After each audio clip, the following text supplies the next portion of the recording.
Yes, people, welcome back to another episode of Real Ball Talk. Hope everyone's had a real nice weekend. And Janelle, what are you telling me, my bro? How are you? Yeah, man, good man. Couple good games this past weekend, man. Couple decent results. Well, I guess we're gonna get into, but man, yeah, man, I'm good, man. Hope you boys are good as well, man. Yeah, man, no, all good to hear, bro. And Jeff, what are you telling me, my guy? All good, man. Monday is upon us, man. Another day, another episode. Another episode, 100%, man. And as Jeff mentions there, make sure you're hitting the likes as soon as you join this video. I think we're 5 or 6 subscribers away from 300, so almost there. Keep pushing. And so if you're new to the channel, do subscribe and do share the channel with anyone who might be interested. As always, Rash can't make it today, family duties. But obviously, big up Rash nonetheless. Um, you know what? Like, yeah, man, let's get straight into it. Obviously, we're going to start off with the City game, but, rather than focusing just purely on the result itself, we're going to talk about Bernardo Silva. He's getting a lot of the headlines right now. Pep Guardiola, I think last week, said he might be the best player in the Prem right now. There's been a lot of talk about Salah this season, not just for the Prem, but for the world generally.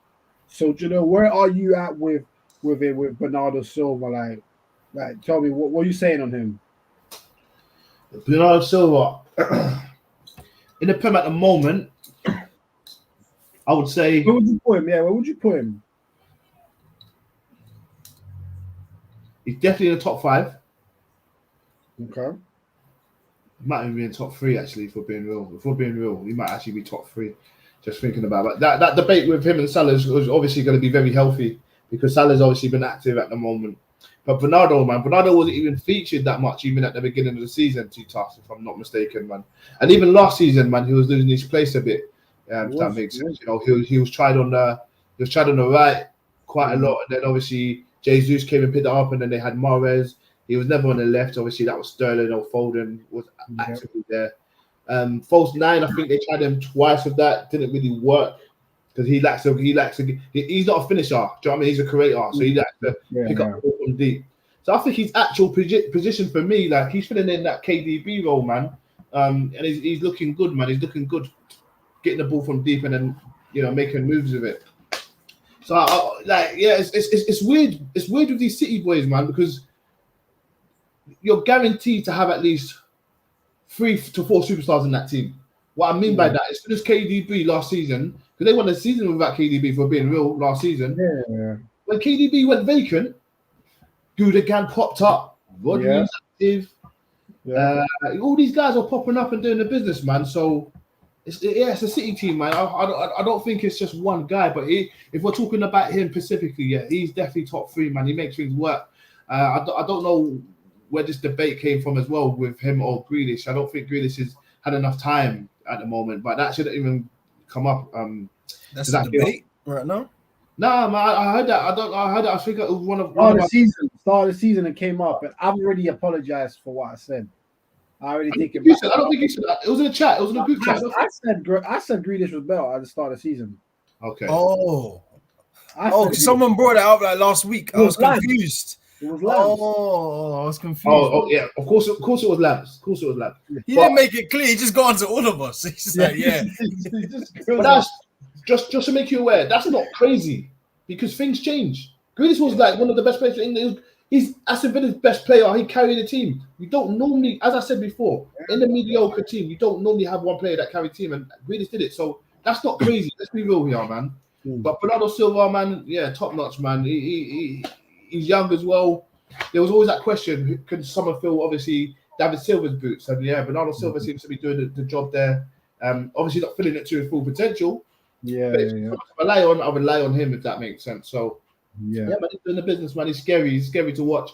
If he comes up against us, I wouldn't want him playing. I would want him somewhere else, but not playing against us, if that makes sense.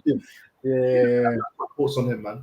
Yeah, man. No, well said. I think top 3 is very reasonable right now. I think it's very easy to put him as the number 1. I think in terms of over the course of the season, I think he's probably just still a little bit behind Salah, but he's definitely the top 2 in terms of this season. As an actual player, obviously, that's when you get your, some people will still put Van Dijk in there in terms of the top 5. etc., etc. So that's where it gets more interesting than that. But like, yeah, Jeff, like, where are you like with the Bernardo Silva thing? Because obviously he's not filling in for KDB because he was playing when KDB was there anyway this year. But he's almost like become City's main man very naturally at the moment. So what are you saying on Bernardo Silva?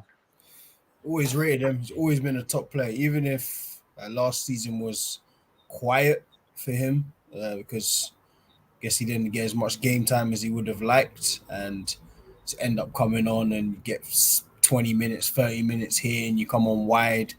Like even though he's good anywhere, let's be clear. Like he's good. Like football IQ is good enough for him to play anywhere. But if you ask, like in that City team especially, like he's best in the middle of the park.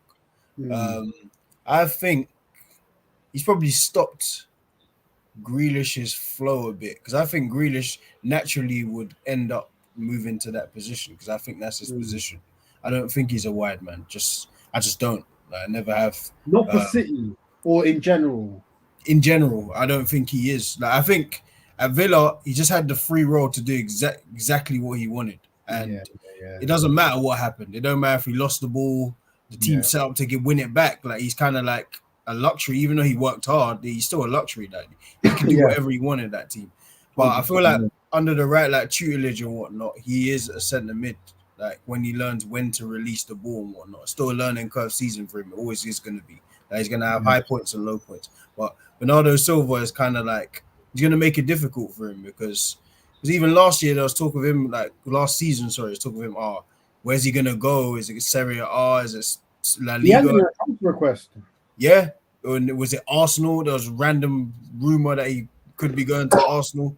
Imagine, like what he's done. He's kind of like he's given Pep a really good problem because there's KDB's he's over COVID now. Let's be clear, KDB's the best player in the Prem to me. Like. When he's on form, they don't need him. They don't need anybody. Like City are just not that kind of team. Like Sterling's been the main man for a bit. They didn't need him anymore. When Pep was first there, Aguero was the main man. All right, sit down, Aguero. I don't like the way you're playing. Like Bernardo Silva, you had a great season like 2 seasons ago. All right, you won't play that much next season. It's literally just they do what they want over there, and it's just his purple patch, man. Like the goal, that second goal he scored the other day was a joke. Like we knew as soon as he cut in that he was going to score. Like Danny Rose. I mean, let's talk about Danny Rose's defending for a bit. Danny Rose. Listen, I'm sorry, man. As I respect you, you've had a good career, like, but it's time. Like championship, it's time. It's time. Okay, I thought you were going to retire him. Nah. He shouldn't retire because he's still probably needed in like the dressing room for a lot of teams. He's not 37 or anything. He's like 31, 32. But at this level, he's for the weight though. Yeah, he's not conditioning. Like his conditioning's off, and he just doesn't look like he's in the mental space to even play here. Like Salah was. Listen, I was watching the game on my phone that game. It was like 7 minutes in. I said, "Oh, now Rose has got to come off." Salah was doing whatever he wanted to, like pirouettes, letting the ball go through his leg, spinning him. And Bernardo Silva was doing more of the same. Like he didn't even have to do much to get past Danny Rose. He didn't. Just cut inside, but the finish was rude. Like Sublime. I think that Bernardo Silva is gonna have like the Gundogan season already. He's on like 7 goals. It's just looking like he's unplayable unless he picks up an injury or something. You don't drop him. Like at this point, KDB could be like the first sub. It sounds crazy, but when City are in that bag where they're just playing like this and they haven't even got a striker yet, everyone should be scared because they were embarrassing Watford. They were. It was. And you know what it is? I actually thought that Grealish in the false 9 actually played well. I think he did well. He scored a game. I actually thought he played well up there. He couldn't finish. Don't get me wrong. Finishing horrible, but his actual link play, that false 9, I think that might be the best false 9 performance I've seen from a City player this year. There's been a few men that have tried it. He clearly likes Foden on the left, and Foden does know how to play that left-hand side well. I can't lie, he knows how to play that side well. That boy is So, dangerous, man. Yeah, he is. But he's good. He's cold. I can't lie. He's cold. He's in a perfect team. But what was mad about it is away ground. I know Watford recently beat United and that. Like Watford didn't touch the ball for the first 2 minutes. Do you know how nuts that is? Do you know how crazy that is? That's mad. Imagine, 2 minutes of your home game. imagine you ran to get your burger, yeah, or your drink. You're running to get to your seat. You sit down. You're looking. You're just like, yeah, I'm happy I'm here. Like, hear me? I paid my money. You're watching the game. Your team ain't touched the ball. That's mad. They're just getting popped for 120 seconds. Bro, it's mad still. But nah, obviously, yeah. Big up Bernardo Silva, man. Obviously, and see y'all looking good. They're starting to purr, and it is a bit worrying for the rest of the league, I think. Everyone should be scared, man, because they everyone- haven't got a striker like that. Gabriel Jesus even said, "I don't mind playing on the right. Like that's why I play for Brazil and whatnot." He likes it, And that's a natural number 9. It don't even make sense. Like to the point that you could obviously false 9 has been like a concept around for like however long. See now they've got it down to a T, like how Barcelona did, like that Pep stage was at 10, 11, when it could be Fabregas in there, it could be anyone, like Pedro. Bro, if PK wanted to go there, he could do the same thing. Like it doesn't matter who's in there. Like, it literally don't matter. And, that's Pep, innit? That's what he does. He creates machines of teams, and scary still. But yeah, man. I mean, obviously, City have gone top, and I realized that obviously, when we made like the thumbnail and stuff, I realized, the main headline of the weekend was, everyone talking about Rangnick, but the real headline of the weekend that I somehow forgot about was West Ham beating Chelsea. Yeah. Like that was the real headline of the weekend. And like, Jamil, what did you make of that game? Because that was crazy. Because Chelsea looked like they had the game under control, and then it was a real first howler game I saw Mendy have. I thought a lot of Chelsea players didn't play good, but Mendy actually had howler. Like the first goal, what is he thinking? And the third goal, what is going on? So like, yeah, man. Obviously, you saw the group chats what we were saying. Sam saying he don't rate Mendy. Did you see my response? Did you? Oh yeah, I saw your response. Yeah. So my thing is like, go on, take it away. People in life make mistakes. Yeah. Am I gonna call you out? Okay, let's do this. Let's make it more personal. Tomiyasu, yeah. 1-on-1, he seems to be doing the business 1-on-1. Yeah. One game he gets ripped. Let's say, for example, we go against, I don't know. I'm not going to say a big team. I'm trying to. Who haven't we played? Said Maximum. Yeah. He tears him up the whole game. I am not going to say this guy's shit. He should never play again. He's not even this, that. Like you can't. In my opinion, you can't do that because you've seen Mendy, for example. You've seen Mendy have good games, good saves. He demands the back line with Thiago. Him and them two, like, it's a perfect match. And you've got Rudiger who's learning from Thiago and all the guys at the back in terms of how to be the next leader and everything. Yeah, the first one was a mistake. For me, I would have cleared that. But, they don't do that. Tuchel says play out from the back. And you've got to see that he tried to do that. He lost it. Make mistakes, it happens. The third goal now, that's a bit mad, isn't it? Like, that's a bit mad. I can't defend him. The third guy, what was he doing, bro? I can't defend him. I'm sitting here trying to say, nah, man, you can't defend it. Unfortunately, things like that happens. Keepers make mistakes. I've seen De Gea for me is still world class as a goalkeeper. Even he makes mistakes. Neuer, Neuer's made mistakes. So keepers make mistakes. Mendy's definitely for me top 5 in the Premier League goalkeepers, and I'm not going to change that from a West Ham team who's been performing well against not just them, but they did well with other teams as well. The top 4 teams, Liverpool as well. They got a draw, I think. They held a draw at City, and I think they held a draw at United. So these are big teams we're talking about here, and they're getting results out of them. Unlike us, like Arsenal, haven't got any results out of big teams. So for that to happen to Chelsea, I'm not going to be like, they're shit now. I still have them winning the league You know, I still got them winning the league, even though Lukaku looks like he's got Timberlands on again and he's got ice skates and stuff, which is a bit sad to see. But Tuchel seems to like Havertz. Like he likes Carl Havertz more than him.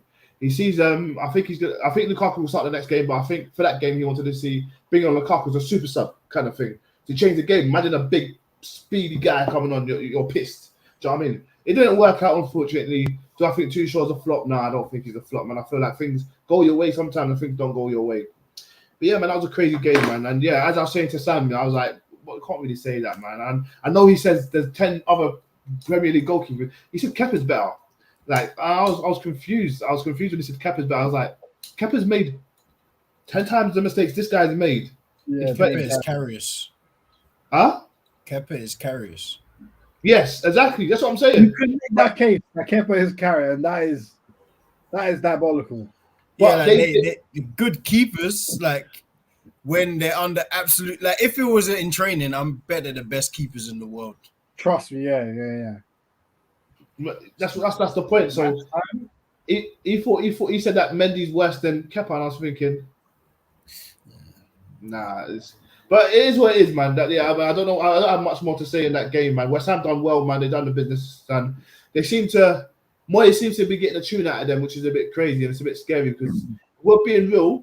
If we're looking at the table and we're being 10 times real, Tottenham and West Ham are competitors. It's not the top four who we have in the top four. They're not the top four cemented, in my opinion. I know United are below or whatever. Our main competitors to get top 6, even 5th or 6th, is what we should be going for. 7, we're not going to that stupid cup. What Spurs are in. We're not going to do that. So realistically, we have to stay on top of West Ham and Spurs. When we come to play them, we have to beat them regardless. So yeah, and I guess I know we're going to touch on tonight's game, but we'll touch on that later. But we need to beat those kind of teams anyway. So yeah. Yeah, you know what? That's what I think. The point you said about Mendy might be the one I'm going to clip up because, and I'm going to get to you, Jeff. In this day and age, it's like you can't just have a bad game. Just doesn't make sense, man. You just can't be a right back and just get ripped and just be like, "Oh, I got ripped today. Let me come back next time." You can't even get ripped. Your shit's away.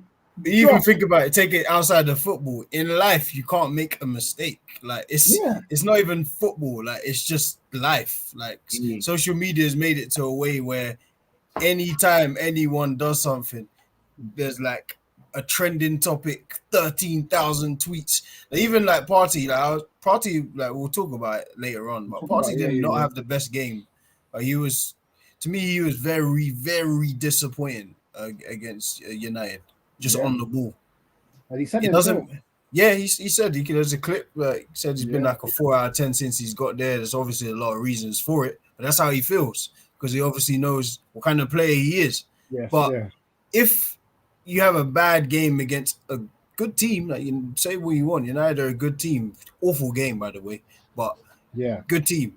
Like it doesn't mean now that you're not good because you make a mistake. Like, how does it go from Mendy is one of the best in the world to Kepa is better than him? Like, I know that person didn't say he's the best in the world. And but he's never rated him. He's never rated him. But then you see what? But then that happens too. Like when someone doesn't like someone, you overcompensate now because as soon as they have a bad game, then someone will be like, "Oh, I told you." He's not that good. It's like, bro, it's not a reflection of the guy. It's one game. Like that kind of argument comes up all the time. Like, so you might, let's say Jalil John might like someone. I don't. That person doesn't happen to play well. Then it'll be like, someone like me will be like, I told you he's dead, bro. Like he's dead. Yeah. What? No, that's not how it works. It's a personal investment. Yeah, it's like, bro, you're so connected to being right. Like that's it. Like, well, are you afraid to be wrong? Like it don't matter. Like, it don't matter if you're wrong. Yeah, you just gotta be able to like call it as you try and see it. Like we all like certain players more than others. That happens oftentimes naturally. That's just what we feel. We can't control that. But when we see a guy's not doing well, like Jalil likes Aubameyang as a person, everything. You do as well, Jeff. But when he's not playing well, you guys were able to say the guy ain't playing well. It's just what it is, man. You know what I'm saying? And yeah, it's just one of the, and equally the same thing, vice versa. If you don't like a player, when he plays well, give him the props. Sail him up, man. No, Just tell him up. it's not that difficult. Like It's I not. don't get it. Like I don't get me don't. wrong. Like Mendy, the first goal. Oh man, like I'm gonna. It's equal blame. Jorginho, that back pass was. He Yeah, didn't that, look. He didn't Yeah. look. It's a Yeah. blind back pass, and it had no pace on it. Yeah, and I had But no pace. Yeah. Mendy still had. He was still in control of that situation. He could have kicked it Mm. out. And Martinez did that the other day. The press from City was getting too much. He said, "All right, forget it. I'll just put it out for a corner. We'll defend the corner. Yeah. Like, I'm not giving the ball away, and they're getting a goal. Like, I'll Yeah. just kick it out." So he's at fault for that. Don't get me wrong. The third goal, like when you almost try and read it too early. Like, oh, he's definitely crossing it, and now Yeah. you've just been caught out, and now you're looking stupid. Yeah. So that's a big learning curve, I guess. Not that he needs it, like he's a good keeper anyway, but just a reminder, like what happens, like the keepers of today are kind of like the defenders of today. I don't judge them the same. Like where there's like the Oliver Kahns and Peter Schmeichels, where you see one mistake in maybe 3-4 games, or maybe longer than that, 10, Longer, 11 games for those kind of keepers. It's not the same here. The keepers are asked to do more, so more mistakes are going to happen. As I think Alisson's the best keeper on form for me. He makes errors. Yeah. Like once every 7-8 games, there's an Alisson howler. But a lot of the time, he's really, really, really good. Ederson is another one. His go more unpunished, just because City have the ball a lot. Ederson makes a hell of a lot of mistakes. Like when he gets held up for those 70-yard ridiculous passes, he should be held up. There's a lot of times he tries that and it doesn't work. Yeah. But Exactly. I've been asked to play as a sweeper, so I'm not going to stop doing it. Yeah. So these things are going to happen with these top keepers. People just got to learn to accept it, man. Like it's not Oliver Kahn and Peter Schmeichel where you're just asked to catch the ball, be big when there's a one-on-one. There's more demand. There's more demand now for a keeper, so you got to treat it as such. For me, Yeah. So 100%. like Mendy, like don't get me wrong, it's not his finest hour, but like you said, like a lot of those Chelsea players weren't great. I think like the Jorginho thing, it's when it's a when it's a slow-paced game, he's gonna look like the best player in the park because he's really good at passing, he's good on the ball. But when there's a little bit of intensity in there and someone is a bit more physical and there's pressure being applied, it's a different player. Yeah. So Yeah. like he's really good, don't get me wrong.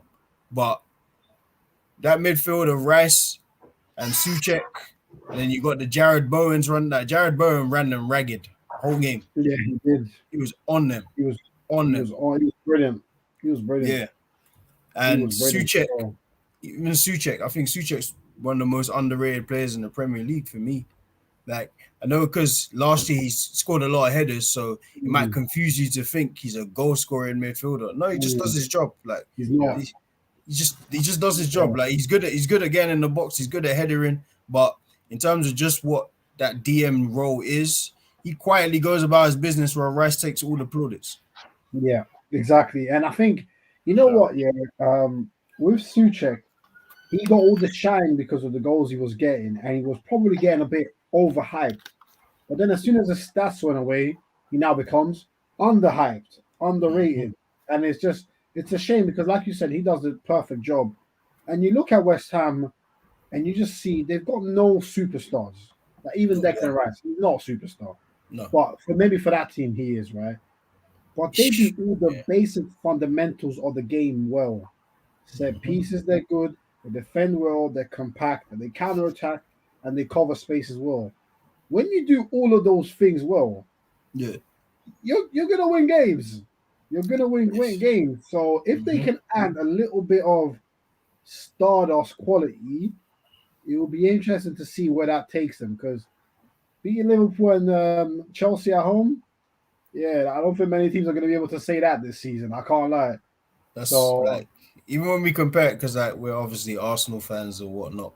Like when we say like why are they doing better than us? It's because they do the fundamentals first. Like, I think that's the spot we're trying to get to.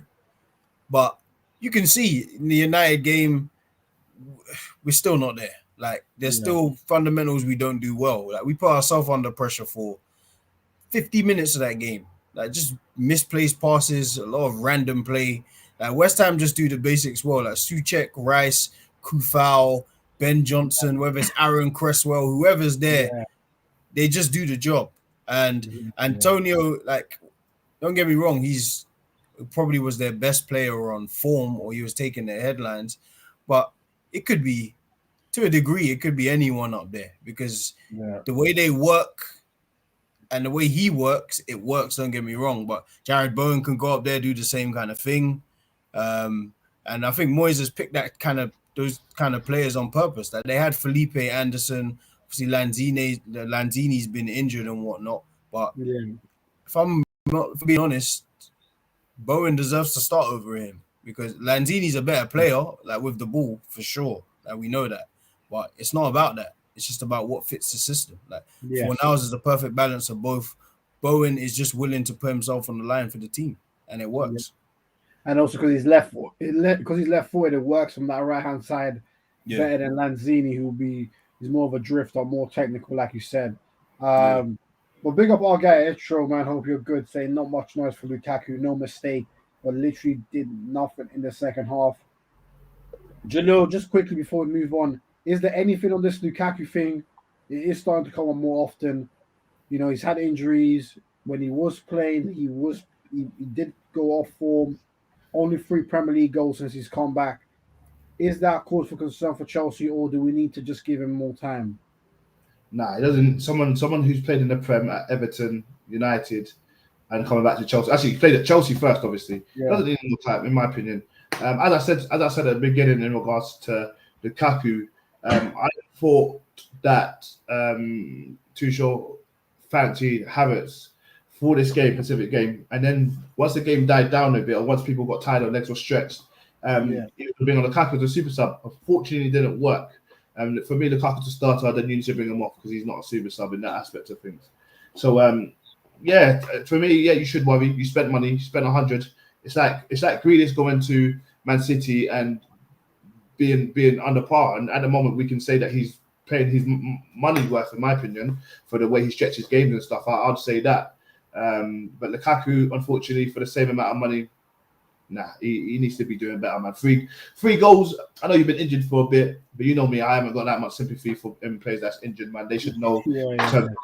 They should know in terms of, you know, he has been injured before, but you need to calculate this kind of stuff. With Harry Kane, you can kind of take this calculated risk. He hasn't been injured at the moment, but obviously he hasn't been trying. But you would pay that kind of money for someone like Kane. But Lukaku, I understand the money, but they should know that they need to keep him fit and protect him at all costs.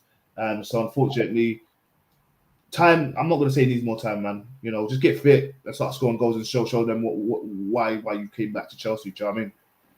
Yeah, no, 100%. Lukaku will definitely bounce back, but they need him to bounce back, because Chelsea need more goals from the forward area. It's not clicking right now with the forwards. Thiago Silva getting another goal at the weekend.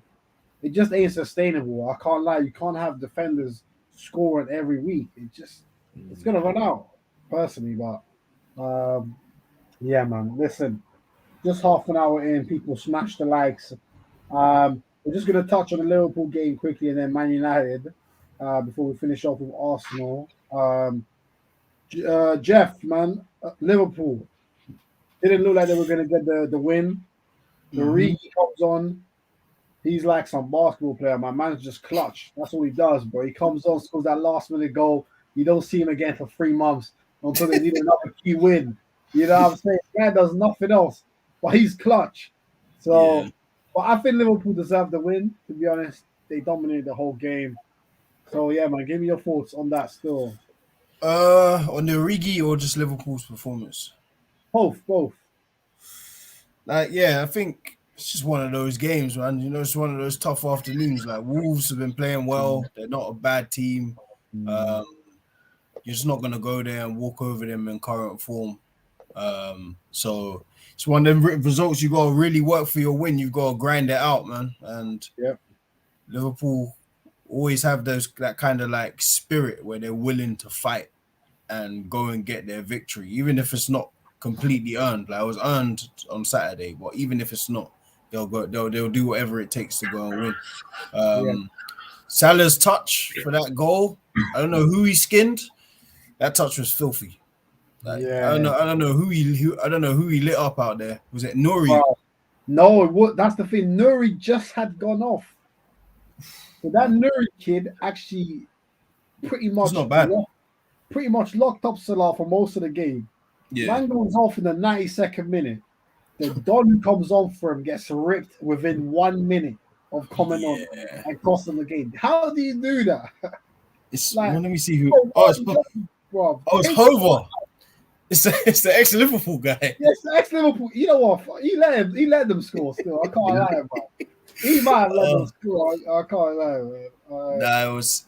Oh yeah, that's Mr. Jack is back, by the way. Did you see his Instagram post? Wait, that for today? Yeah, bro. I swear, Shaka's had one training session. Man's back in the starting lineup. How is? Bro, I don't know. How is he back already? How? I don't know. And now he's all of a sudden. Maybe he's been fit. You know, sometimes they do that. Like they hide it in there. Yeah,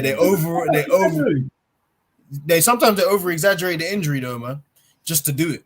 Or maybe it's either that or we're literally just rushing him back, which there would be no need. So I don't know. He must be all right. He must be all right. He's Arteta's man. I mean, Arteta's always really liked Xhaka, so he does like him for that balance. So, what we saying? Ramsdale, Tomiyasu, Ben White, Gabriel, Tierney's back as well. Tierney's cool. Partey, Xhaka, Martinelli, Odegaard, Saka, and Lacazette. So Aubameyang has been dropped. And then three changes. Yeah, 3 changes. No, 4 changes. Xhaka didn't play last. He didn't start. So no. 4 changes. It's a lot of changes, to be fair. Did Martinelli play last game? Yeah, he started. He played the whole game against United. He did. Yeah, Smith Rowe. It's an interesting lineup still. I can't lie. It'll be interesting to see how it goes because Everton, what they got? They've got Pickford, Coleman. Mina's back. It's quite decent. Keane, Godfrey, then Aaron Gordon, Doucouré, Allan, Damari Gray, Townsend, and Richarlison. I'm not gonna lie to you. That's a. I mean, I know that's stronger than they've had recently. They've had a few injuries still. That's a good team, man. Looks like a few of them man have miraculously come back. It's always us. I swear, Arsenal come to town. Everyone's fit all of a sudden. Bro, everyone wants to play. Let's get our stats up and that. Every time it's a pop. You haven't won a game, or you haven't scored at home for this much, or you haven't done this. Arsenal come and just gives you what you need, man. Fuck's sake, man. Whatever you need, Arsenal will come to town and give you that, man. I'm hoping we've got some heart today and everything just changes and no fuck abouts, man. Having Xhaka not be there, I mean, we could argue. I mean, I'm not saying he's the key, but we could argue in terms of I was saying that we potentially need a DM to let Partey express himself. But Xhaka's not a DM to me. He's actually a centre, like he's just a sticking centre mid who fills the gaps. I would prefer he's not DM. I don't know. No, but the only thing I would say is as much as I don't like him, I do think Partey has played his best next to Xhaka out of all the midfield partners we've had. And we know why. Because Xhaka helps and hurts the team. Like, as much as he's reckless, sometimes he plays like a novice. But at the same time, like, his understanding of the game is good. Like, he knows where to be. His positioning's pretty good. Yeah, no mobility. It's just no mobility. But yeah, like when Partey is allowed to like move forward and play the way he wants, he's good. But when like you're playing, like, no offense to Lokonga, I really like Lokonga, but they're almost the same in a way. Yeah, too similar. Yeah, there's not enough protection. So a lot of the time they're both trying to link the play and then they get caught on a half turn and things like that happen. So Xhaka coming back, like you say all the time, he helps and hurts Arsenal all at the same time, and he's a really confusing. It feels like a case study, like on Xhaka. That'll be the most confusing essay you ever write. Bro, it'll be mad. What is interesting though is that Shaka did put up a post today saying, "Good to be back with the boys." So that seemed like it was his first training session. So that's when I saw that today, I said, you know what? He's going to be back in 2-3 weeks. To see him started today, listen, if he has a bad game, I reckon he's probably been rushed back. And I'm not sure why he's been rushed back, to be honest. You can grill Mikel for that then, because I mean we're not professional managers here in terms of football, but we know that you can't do that. You know, when it comes to you can't bring someone back in.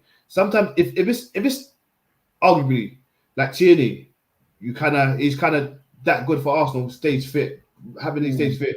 You kind of want to rush him back. Yeah, those kind of guys. So you shouldn't be doing that anyway. Someone like Ben White, Gabriel, for example, if Holden was playing, you kind of want to rush them back, if that makes sense. But Xhaka, we haven't been great in midfield, man. Let's be real here, man. We haven't been the best. We haven't been dominating. So that's why we lost the game the other day. Like, my thing is, I think if he's rushed back, then yeah, Arteta needs to like rightly pulled up. Like, if you rushed him back and it's evident that's a bad call. But it sounds like knowing Xhaka as well, just the kind of character he seems to be. Like, he just wants to play. Like, you know, the ones where it's like, I'm fit. And then you go and speak to all your staff and you're like, is he fit? He's like, yeah, he looks all right. But we'll see. Like, match fit and training fit is hella different. But yeah, I agree. If we see that he's sluggish in there and well off the pace, then yeah, Arteta needs to be rightly pulled up on it, because 100%. It's not the best decision, if you ask me. Yeah, because if you look at Everton's midfield, the Curry, Alan, them man can run. Yeah, and they can press. It depends if Benitez chooses to, which he probably won't. Benitez likes. I mean, Benitez, if they lose bad today, Benitez could be sacked. So it's a problem. The director of football's gone. Like, obviously, they spent $500 million in 4 seasons, and you're just kind of looking like, how are you where you are? Like, because the teams are full of Prem players, full of them, from front to back. Fam, Everton turned down 85 million from Barca for Richarlison. Bro, it's crazy. That's mad, you know. How do you not accept that? Yeah, you probably should. Like, and he must just really be a really professional player. I'm surprised I didn't hear more like from him on it, because you'd think, especially in this day and age, you would think a player like that would just come out and be like, transfer request. I didn't hear nothing. He didn't say just cracked on. Like, easy. I actually like Richarlison though. Yeah, he'll probably turn up tonight. Yeah, a couple of goals and that. Brazilians just want to play, man. They just want to play. Like Martin, they just want to play football. You can tell that they love it. Like, he wasn't too fussed. He was like, I probably will get more game time at Everton. You know, even he played in the wing. He played in the wing when Kevin Lewin wasn't injured. Remember, and he played well. They did really well, to be fair. So I was gonna ask you a quick question. I just wanted to get your idea on it quickly. So you know how Newcastle's got all this money now, yeah? Let's say they stay in the Prem. This is kind of a question that's been asked before, but this is kind of remixed. Who would be a better manager, in your opinion, Klopp or Pep, that could take Newcastle into it? The reason why I asked this, because Newcastle have now got money. So we've seen Klopp come with a shit Liverpool team, come out with Champions League and a Prem. We've seen Pep have established players from Barca to Bayern to City. But with the money, Pep could buy anyone he wants, like he did in City, and then be like, boom, let me take from there. But who do you think could take Newcastle further? And that's kind of asking the question, who's the better manager? Kind of. I don't know. I'm just asking. What are you saying, Jeff? You want to go first? That's a hard question. Sorry. I'm gonna say Pep, just because he's probably just an edge more ruthless. Like, Klopp is ruthless too, but Pep is ridiculous. Like we saw what he did when he first got there. Oh, you fullbacks are old and washed. All of you go same time. They all went at the same time. Was it Clichy, Kolarovs, Sanya gone, Sabaleta, everyone bounced. Everyone went one summer, bam. So he'll take one look at the Isaac Haydens and them man there and say, hey, all of you gotta go tonight. Like, pack your bag, go. Yeah, I need you out of this club. And then he'll buy a bunch of players who can play his system and he'll implement it fast. Yeah. But and the thing is as well with Pep is that even with Joe Hart, he was like the number one at the time. That's low-key bullying, I'm not gonna lie. That's actually bullying. You're out. But bro, man, the first training session, he said, bro, Joe Hart was actually a good keeper. Like he couldn't kick. Like, he finished his career. Yeah, he changed everyone's because what he did, because Joe Hart is a good keeper, obviously Premier League winner. Like, he deserves respect. Like, don't get me wrong, England number one, but we know he's not good with his feet. We all knew that.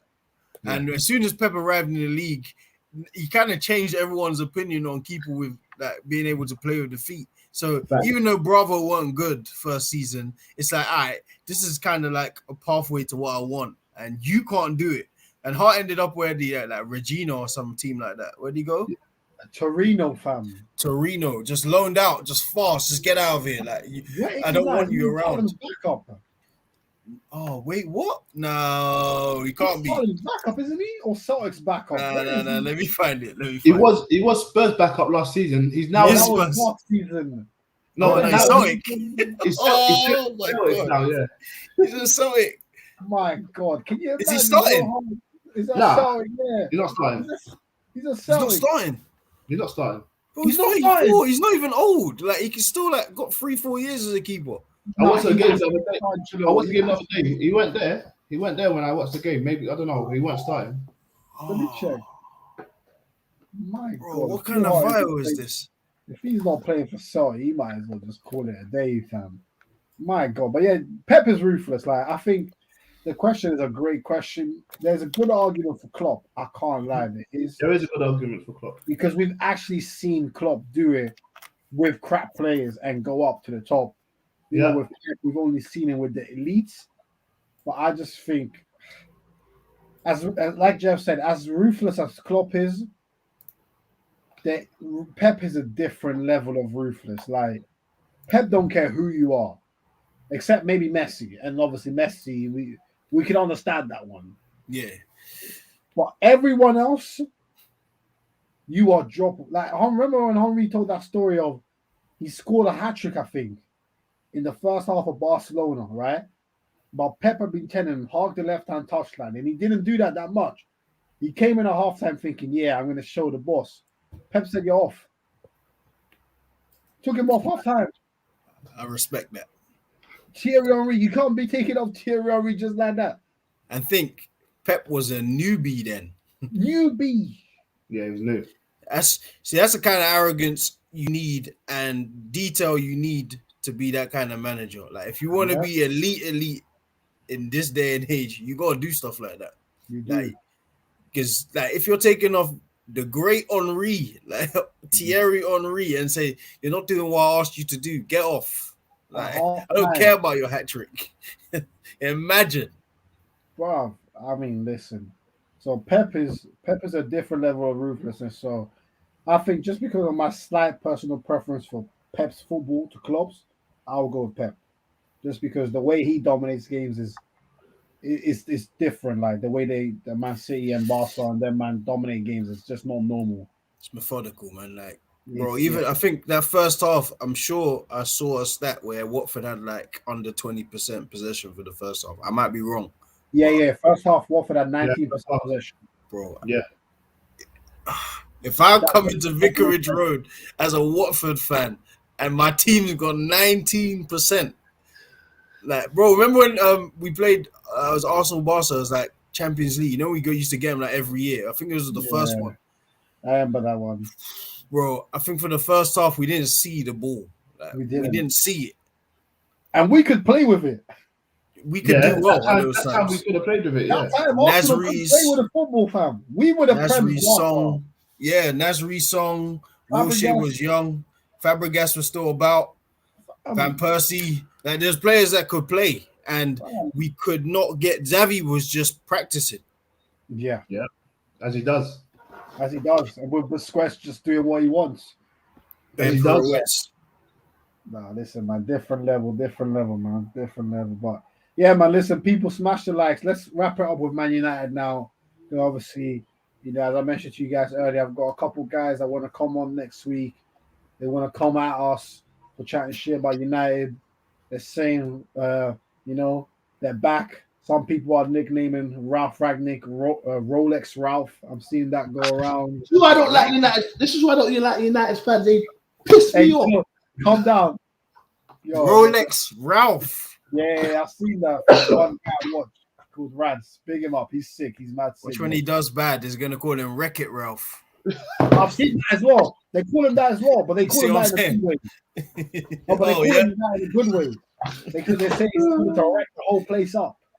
So there's Wreck It Ralph, there's Rolex Ralph, man, that's all going on out there. So, and obviously people, Jeff, they want an apology from you for the slander you've been giving to Fred, or as you like to call him, Frederick. Wait, can I just say something? Apologizing to Fred. Jeff, don't apologize. I'm sorry. I'm backing you. Like, this is what I was saying at the beginning. Mendy's been so superb. One bad game, I'm not gonna rate him. I mean, I'm not gonna call him shit. Frederick has been shit for 3 seasons, and you want Jeff to say sorry? No, he scores one nice goal and turns in a good performance. Now you've forgotten all the jokes you made about. I know those people telling me to apologize have been ripping Fred. I know it. I just know it. I can't wait for the. They're both be saying, "Sell the scrub." Like, bro, like, listen, man. Like, I understand that Fred. I'm not a hater. Fred's played really well last 2 games. Yes. All in all, even in times in the way he gives the ball away is still it's outstanding. Like, I've never seen someone win the ball and give it back. Like, so quickly. But it's actually a skill at this point. Like, because how do you do it? Like, I don't know how you do that. But listen, man. Like, he looks like I don't know what changed. I don't know. Maybe if it's just a good patch for him and he's gonna go back to normal, or if the switch has gone off in his head. I don't know. Like, we always knew that Fred is good at winning the ball back. Like, he's really good at that. Yes. It's just what he does next, which is the problem. If he's given strict instruction, I think we've always said it on this show too. Like, if he's given strict instructions to play 5 to 7, maybe to 10 max yard passes, he'll be good. Man, limited to 10 yards. Yeah, no, bro. Sometimes you gotta do that. Like, he's his own worst enemy. Like, when you're trying to play expansive football, you're not Pogba. You can't do that. Like, Pogba can only make those kind of passes that Pogba makes. You can't do it. Know your ability. You only need to play small pass. Play it to the people that matter. Play it to Fernandes. Play it to Sancho or whoever the wide player is, and play it to Pogba. Don't do anything more. No, we don't need you to show that you're a Brazilian guy, because when you try that, you look like Ukrainian. Stop. Yo, hey, no, Jeff, they're gonna be coming for you. I can't lie. Hey. No disrespect to Ukrainians, because Shevchenko and Red Brother and them are cold. I've got to jump in. Like, would you? I agree with Jeff, man. I couldn't agree anymore, because I think from now on you're going to see a good Fred if he sticks to the tactics he's been given. Win the ball and just pass it short and let. I don't know. Pogba's going to come back soon. Let Pogba ping them balls. Just find Bruno. Find the person next to you. As a DM, that's what you should be doing, and that's what you should be basing his game around. So, do we see Fred flopping again? Not if he's been playing the same way he's been playing the last 2 to 3 games, man. No, but if he goes and does what Frederick does, then we'll be at his neck, boy. But for now, he gets a pass. You got to be consistent, otherwise you get at your neck. All right, and listen, another question. I've seen some people say this. The term McFred has been going around for a long time now. people are saying that should now be stopped, and Fred should be removed to have any association with McTominay. Now just Fred. What are we saying about that? I don't mind that. I can't lie. I don't mind that. That's gonna stay. Like that's a package deal, man. One comes with the other. Like, listen, Fred. Listen, I'm sorry, man. Like, it's gonna take you a lot. Like, first impressions are everything. It's gonna take you a lot to try and change a lot of people's minds. Like, listen, Luke Shaw gave me a good first impression. Then he ruined it. It's very hard for him to get back to where I look at you as a top left back, because I'm just going to think it's just a spell. Like, you're going to look okay for a while and then you're going to look average again. So Fred is 2 games, 180 minutes of football plus stoppages. Let's not get carried away yet. I think so. I think the last, I'd say 3 games, I think Fred's been very, very good. He is playing a little bit further forward, like more box to box. Maybe that's what's helping him. His energy is coming out, and it's good. One thing I will say about Fred is he never hides. He does always try and get on the ball and pass it. It's just sometimes, like yesterday, he was playing brilliant, and then he just tried a random switch of play with his right foot, and he got intercepted. And I'm like, big man, what are you even thinking? Like, why do you think that is in your repertoire with your with your weak foot? Just stick to your game sometimes. Yeah. When he does that, he'll be good. He'll be good. He'll be excellent. So big up to Fred. But just looking at that game, obviously United played this 4-2-2. Just very quickly, from very early on, for any players that you look at and say, "Oh, I think they'll do well under this manager," and anyone that you think, "Oh, he might be in trouble under this manager." The back 4 played really well, in my opinion. Even Maguire. Lindelof came in with a statement. Well, he was throwing his body around and he was winning his tackles. The interceptions were there, and he was making the passes as well. So that was good. Aaron Wan-Bissaka, I think he's done. I think they'll get another right back who will be ahead of both the one that's currently there and Wan-Bissaka. I think he'll either be back up or he'll potentially could go to another club. Everton, I don't know. Everton could go back to Palace, but Palace are playing too good for him to go there because they play actually good football now. So I don't think, unfortunately, Aaron Wan-Bissaka, I haven't seen him play good football, but I've seen him make some outstanding tackles. So the back 4 looks good. Shaw has to do a lot to get back in because Teller, he looks half decent and he can pop across the ball as well. He's got a proper left foot, ain't he? Who else is there? I think Matip will be leaving. McTominay will stay for development reasons. They will get a DM. Well, they should get another midfielder in. Hopefully, linked already. Who they linked to? Leipzig guy. I can't remember his name. Oh, That's the one. Okay, he looks decent. Not bad. I'm surprised they're not looking at Kessie and Ndidi. I'm still shocked that no one's picked up Ndidi all now. It seems like the easiest solution. If Leicester continue like this, United will link to him, no? I don't even know. Like, I don't see many people linked with Ndidi. I just look and it's like, why? If Leicester continue like this, he's gone. End of the season. Tielemans is 100% gone. Tielemans is gone. Yeah, I think he's already probably looking out of the door. Like Liverpool in it. Tielemans, isn't it? Yes, I saw that. I don't know. It's kind of a no-brainer when you think about it. It's a no-brainer, fam. He puts in a shift and he's got the technical ability to elevate that midfield. And as you phase out Thiago, perfect replacement. Thiago's even. Do you think he'll get phased out? I just think Thiago won't be able to play every game.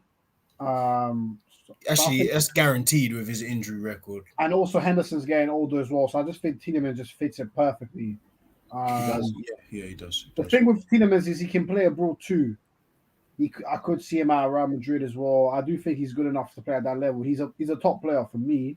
Yeah. And I think he's got 1 year left on his contract at the end of the season, right? What? Yeah, 1 year. At the end of the season, then he's got 1 year left. Yeah, I mean, they might cash in. Bro, they have to cash in, fam, and you might have to accept 50 mil. I can't lie. Yeah, and you're kind of lucky to get that.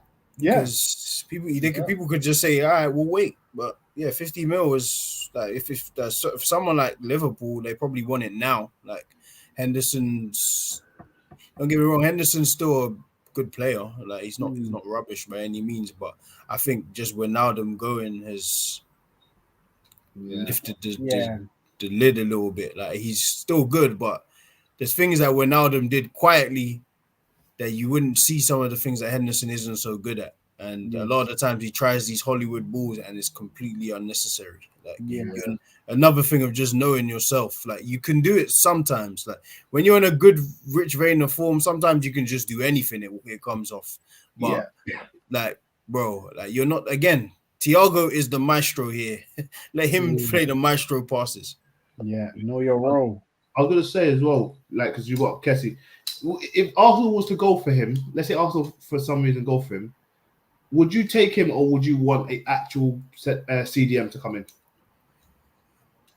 Because he's box to box and he's very fancy and he looks good. I've seen what he's done at AC. Sorry for the question today. I'm sorry. I'm not gonna lie. Me personally, I'd like that. To me, going for like this, the clip you sent in of like, or the picture you sent in of those three players. I want to see that kind of intent. Like, I think we're starting to get there. Like, I think we're definitely gonna go for a striker. I think that's 100%. But 100%. Go for someone like Kessie. I respect it. Like, we're starting to see where we want to get back to. So I'm for Kessie coming in. Like, he's a top player. Him and Partey, I don't know who's gonna hold because like Partey, like I don't know what's gonna exactly happen. But like, listen, man, a lot of the times Arsenal fans say they want to see the football of old, right? You'll see it if you have those two in the middle. Yeah, it's true. It's true. You see what you want to. You well, see what you want to see. Do you guys think maybe, and obviously big up Rash, big up our guy Rash. Do you guys think maybe part of the problem is that because Arsenal play this quite rigid 4-2-3-1, that I almost feel like now is a bit outdated. The number 10 position is a bit outdated now. The number 10 doesn't get the same space. Do you think maybe we should just go to 4-3-3? Because then that opens it up. That's exactly what he wants to do, though. Like from what I 4-3-3, yeah. From what I've like read over like the past, because I try and read as much as I can. Like Athletic, a lot of like pieces, a lot of random things. Like that's where he would like to go. I just don't think he trusts the players in the positions for us to do that. Like I think, like that would be the natural like transition. Like don't get me wrong, like 4-2-3-1 can still slightly be 4-3-3 when you're attacking, but we're just not there yet. Like we're not fluid where we can adjust. Like we know we got one formation going forward and one formation defending. We're just not there yet. Like the understanding ain't there yet. So it's good point. It's just kind of like what we say. Like it's gonna take some time, man. But you bring in someone like Kessie, it speeds up the process. I'll tell you that. Yeah, I would 100% take Kessie, Gillo. I can't lie. Him and Partey, and then you add another man in there with them. Now you've got, and if you get Isaac and then you get Sterling, all of a sudden now top 4 is not an expectation. Well, but no, it would become one. It would become an expectation, yeah. Okay, I've got something for you. Those 3 players I posted in the group. So it's Isaac, Sterling, and Kessie. You lose 5 players. The 5 players are none of the young boys. Don't worry. Lacazette, Aubameyang. Nah, I'm just gonna go Lacazette, Aubameyang, and Odegaard. Would you take those 3? I'm just gonna go for those 3.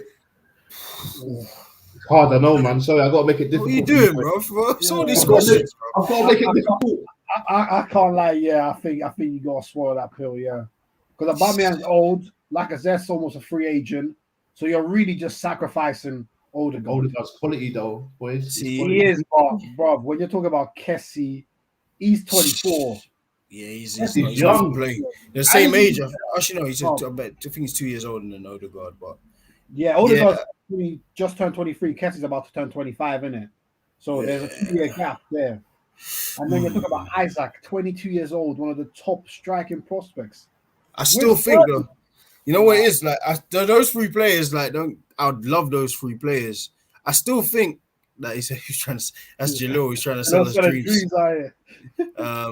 But, all right, I still think, like, I know people might say I'm nuts, Still think there's a place for Aubameyang. I just don't think like if you buy like a Vlahovic or Isak, whoever it ends up being, you slowly phase him out. Like what Leicester are trying to do with Vardy. Like you're trying to. Like if he happens to keep scoring goals the way Vardy has, like, and if Aubameyang does the same thing, then he can play. Like why not? Like he's still a top finisher to me. Like that's never gonna change. Like I don't think. Sorry, go on. No, I was just gonna ask you then, Jeff, and last question before we wrap up. Yeah. Who would be you guys' number one choice to replace Aubameyang eventually as striker? That's a tough question, man. What do you think about it, Jeff? I'll say this about Aubameyang quickly. He's been asked to do something, and he's been asked to press. And normally, when you add a quality to a game, you lose a quality of a game. Does that make sense? It can happen. It doesn't happen for everybody, but it can happen. And what Mikel has asked him to do now is he's been asked to press. And I'm not going to lie to you. I like his pressing. However, he's quality from Inter. Inter, that's what you want. But I'll say this.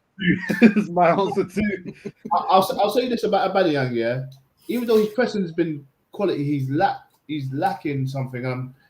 For me now, it's scary that I defend him so much, and I like him. I'm always saying, "Come good today." But when you don't see his game developing, and I know he's at the age where it doesn't need to develop, he should be scoring. I want to see him taking his chances, offside or not. Unfortunately, it's not happening. But yeah, I think I'll go for Martinez as well from Inter. Well, he's quality, man. He's a beast. He's a bully as well. Pick up the pasta. Yeah, I don't know. I'll never be able to agree. Like me personally, that you can say like he's not the Aubameyang of old. I'd agree. Like he isn't. Like it'd be crazy to say he is, but I think it's just the loud misses which are kind of getting people, because it's just like, bro, these are fundamental like chances, and you're just missing from anywhere. Like 2 pens, like really he could be on 9 goals. He's on 4. Like he could be. He should really be on like 9 goals, really, if you included 2 or maybe 8, because he finished. He scored the rebound from the penalty. But what did you say? You say he deserves to be dropped though for all that though? Like today, no, like I'm not mad at it. Like it's not a permanent drop-in. Like for me, like Lacazette to me, like Lacazette has his perks, like his good side, but then just in terms of like just general in the box movement, you'd prefer Aubameyang. Like Lacazette is a weird number 9. Like he's almost a number 9 and a number 10 all at the same time. So a lot of the time when crosses come in or there's pullbacks, the things which we try to do, he's nowhere to be seen in there a lot of the time because he's on the edge of the box, linking play. So I would like Aubameyang, like the game after that, or maybe 2 games time, Aubameyang will probably be back in the team. But I'm not mad at Lacazette starting today. Yeah, no, I think obviously Aubameyang's off form, so I think Lacazette, give him a try today, see if he can link the play, bring the other man then in. Obviously, big up Ted D saying Lacazette starting today. Yeah, we actually got a team lineup here. Let us know, Ted D, if you're happy with the lineup. Rash saying Lacazette's gonna lie it up. Ed saying Aubameyang's crap. Lacazette's the worst French striker in the Prem. Big up the back star. Here he is. Yeah, back in full effect. But yeah, I mean, what did you guys predict for the Everton Arsenal game? I think I went with 1-1. I just have a feeling it could just be a tight game. 2-1. Arsenal 2-1. What do you feel for, Jeff? Oh man. I'll go 2-1, but to Arsenal, I just think it's gonna be a very tough game. Like Everton away or form, we know, but we know what teams do against us. Like all of a sudden they find form, and we need a response to the Man United game, like a game we shouldn't have lost, really. Like and you know what? Let me ask you guys this as well, because I was having this conversation with one of my guys today. Would you guys take Calvert-Lewin to replace Aubameyang?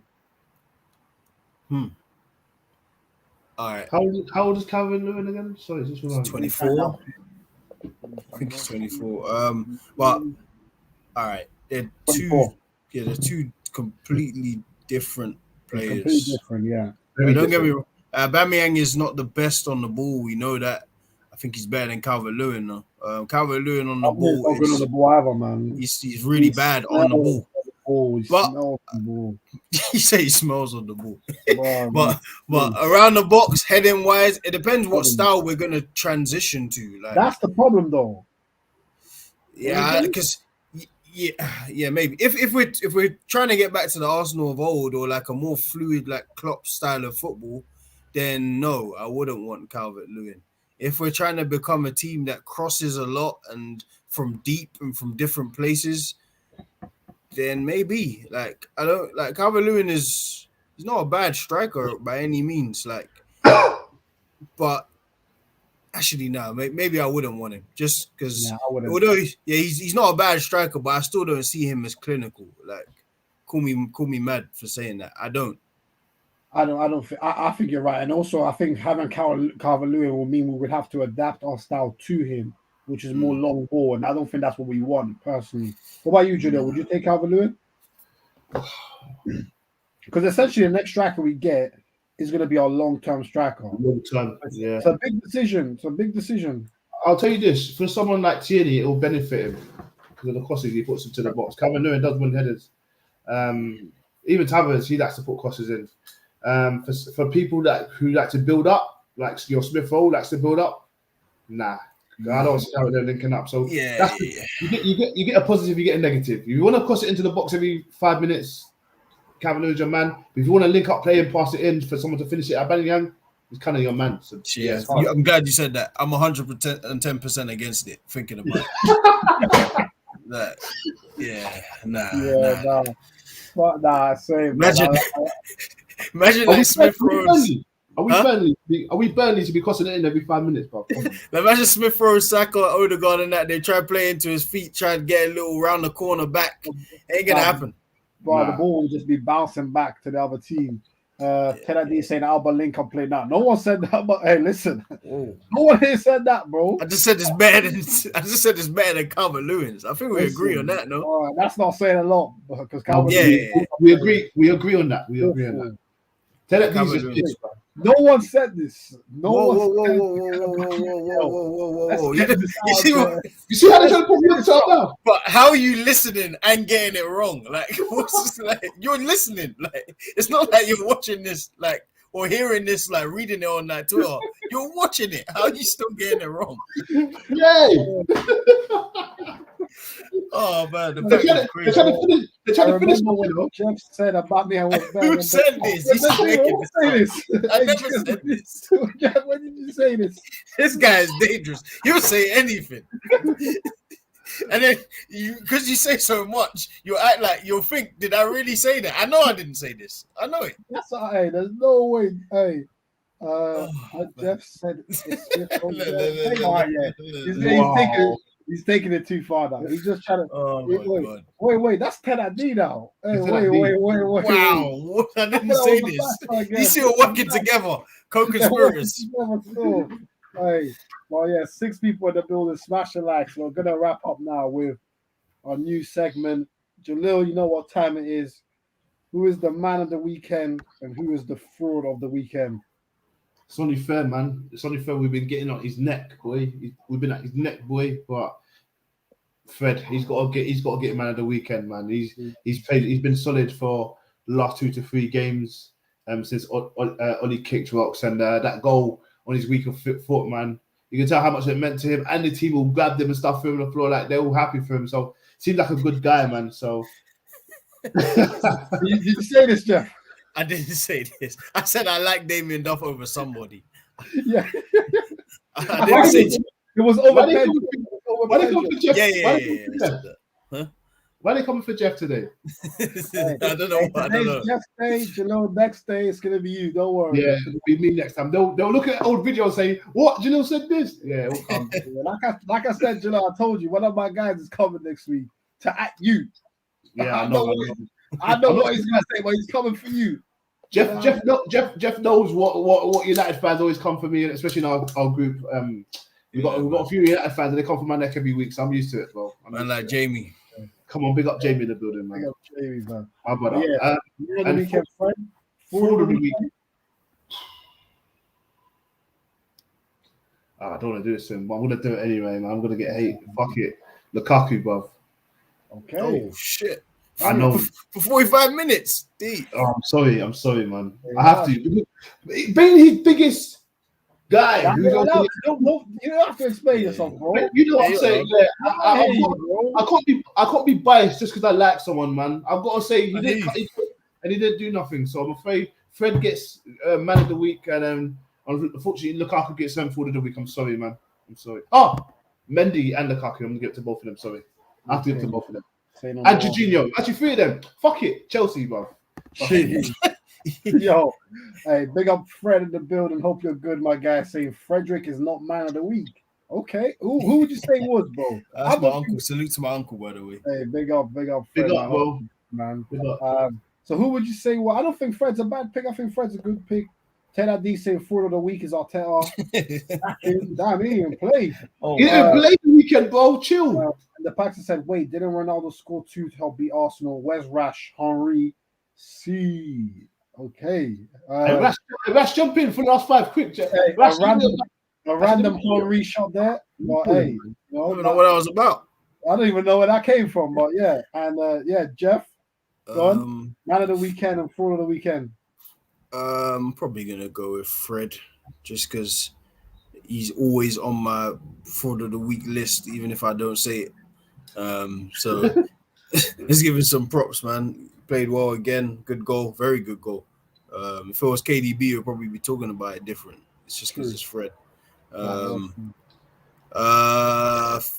of the week. It should be Mendy. Yeah. But I'm gonna go with Harry Kane. Just because I saw extended highlights. Yeah, man, he's going through a little tough time, man. Don't get me wrong, it's been 6-7 years of bliss. It's probably the first time in his career where it's been a downward slump. Like last season, or not the season before, when he was injured and he came back and it was pandemic, he wasn't great, but it's like his first slump. And yeah, man, he'll get out of it, don't get me wrong, but some of those misses, especially the chip, like Harry Kane scores that 9 out of 10 times. It went way wide. Yeah. I'm going to say he's going to be my fraud of the week. Don't get me wrong, I still love you, though. A great player.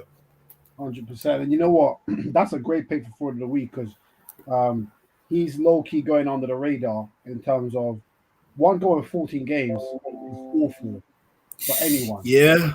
I think if you know why he don't get stick, though, it's because, when you build up such a good, because it's 6-7 years of all right, this guy, we talk about him every year, 20 goals. Kind of have to give him some kind of leeway. But, man, 14 games, we're nearing halfway in the season and 1 goal. Man, I'm not a stats guy, but 1 goal?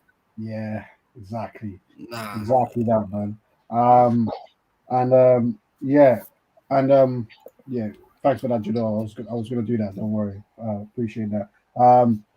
Fred saying Bernardo Silva man of the week. I can't lie. I'm not mad at that.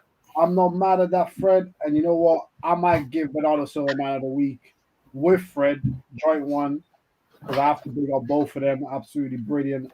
And in terms of fraud of the week, it's harsh. I'm gonna give it to that Hoover fella that came on for Wolves. I just can't condone. You see your team work bossing their gut for 92 minutes. You've got a job for 1 minute and you get ripped. And before that, they had a counter-attack. This Donny had the ball, and rather than do a simple pass to end the game down the corner flag, he tried to win a foul and drop like an idiot. So I'm sorry. 0 out of 10 and fraud of the weekend. He's 0 out of 10 for 2 minutes. That's how you know he had a bad time. He was man. He should had a go bad to time just for that game. So man. Yeah, he might end up on loan for that. He might. Big up everyone in the chat, by the way. Oh, here he is. He's back again.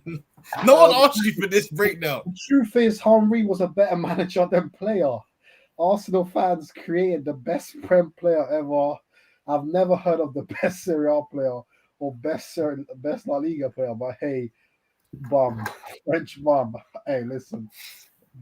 Henry, not everyone's gonna like Henry, you know what I'm saying? So hey, some people will like him, some people will love him, some people will hate him in it. So man. Yeah. Listen, people, we're gonna wrap up so we can get some food before the Arsenal game. But just before we do that, we did want to give a shout out. Very sad news today about Marvin Morgan, the ex Football League star. I think he played for numerous teams across the Football League, I think, including Dagenham and Redbridge. He was a very good player in his time, but it's more the work that he's done since then. Not only was he like the founder for Fresh Eagle Kid, which Jalil's always repping, and is a very cold, sick brand that footballers wear, but just generally people we see wearing, young people. But also he was doing a lot of good work. I think he started the Fresh Eagle Kid FC team, which was a lot of it was based around, you know, tackling key issues such as racism, mental health, how to deal with life after football if you are a prospect and you don't make it, because it's very difficult if you do have dreams of being a pro and then you almost feel like you've gone back to regular life, and that's a very difficult thing. So he was doing amazing things. I think he was only 38 years old. I don't know, obviously, how the root of his death. Obviously, that will remain private.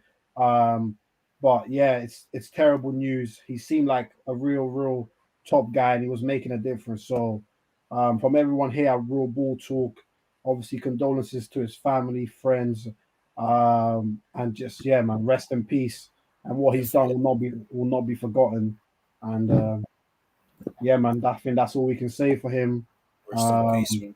That's the message from all of us. And you know what? Obviously, being only 38 years old, and I don't know why. It just feels like sometimes these days you see this stuff more and more often. People dying younger and younger. Sometimes someone can look completely fine, and then the next minute they're not with us anymore. So I guess it really just is a case of, for everyone who's watching, like, do appreciate life and do appreciate the people around you, because you always look at these things and think, wow, you know, it wasn't someone directly related to me, but you never know when that could happen. So do appreciate all the people in your life, and show them the love they deserve, because it's here today and gone tomorrow, as the saying goes. But yeah, people, that's it from us. It's been a great show, great engagement. Smash the likes on your way out. And let's enjoy this game of football. But above all, rest in peace to Marvin Morgan. Peace and love, everyone. Respect. Love.